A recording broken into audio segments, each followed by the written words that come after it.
Qabrdagi екі түрлі өмір.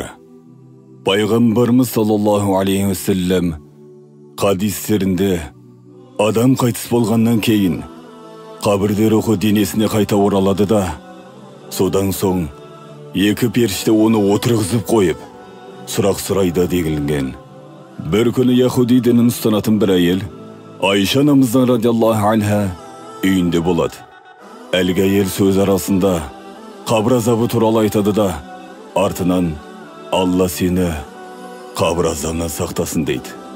Қабір азабы туралы бұрын естімеген Айша анамыз пайғамбарымыздан сол жайында сұрайды. Алла елшісі саллаллаху алейхи вассалам оған: «Иә, қабір азабының бар екендігі ақиқат» деп жауап береді.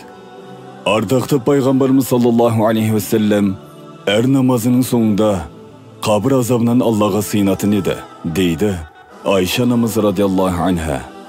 Мәйіттің денесі қабірге қойылғаннан кейін қара және көк түсті, көк көзді екі періште келеді. Періштенің бірі Мункар, екіншісі Нәкір деп аталады. Ол екеуі мүмін мұсылман адамнан былай деп сұрайды: «Мына кісі жайында не айтасың?» Яғни Мұхаммед пайғамбар жайында. Ол Алланың құлы, әрі елшісі. Алладан басқа тәңір жоқ, және Мұхаммед оның құлы әрі елшісі екеніне куәлік етемін деп жауап береді. Сонда періштелер оған: «Біз сенің осылай жауап беретінді білген едік» дейді. Мүмін мұсылманның қабірі ұзындығы және ені 70 құлаш кеңейеді. Қабірі нұрға толып жарқырайды.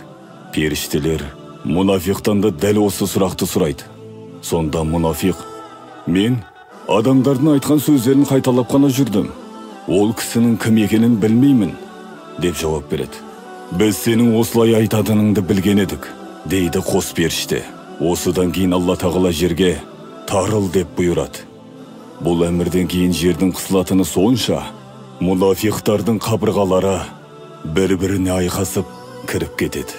Алла тағала қабірден қайта шығарғанға дейін, қияметке дейін қабір азабын тартып жатады.